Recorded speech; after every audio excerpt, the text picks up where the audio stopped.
Од поправање на расипани заби, тениски судија до искачување на највисоки врвови.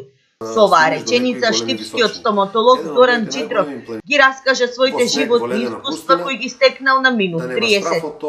Ленин врв на Хималаите, Монт Бланк на Алпите. Се само дел од висините кои успеал да ги потчини. Негово најголемо достигнување е искачувањето на Матерхорн, кој е познат и како еден од врвовите со најмногу жртви. Покрај студот и непристапниот терен, дополнително отежнување на македонската експедиција и било немањето на финансиски средства за локален водич, што во даден момент можело да ги чини живот.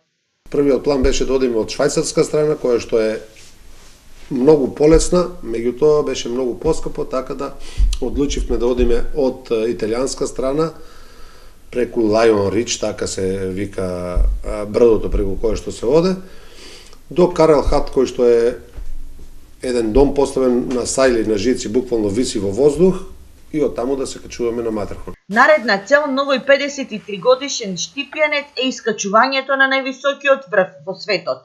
Монт Еверест е комерцијална маршрута и се потребни финансиски средства кои тешко може да се обезбедат.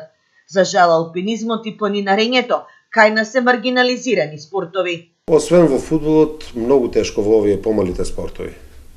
Многу тешко иде. Има луѓе кои што се ентузијасти, сакаат да вложуваат и во еден спорт како што е планинарството, меѓутоа тие можат на прсти да се изборат. Спортската биографија на доктор Джидров е збогатена и со неколку тениски надпревари. Пред повеќе од 10 години во Нов Зеланд тој им судел на Штефи Граф, Карлос Моја, Марчело Риос и други познати тенисерски имиња.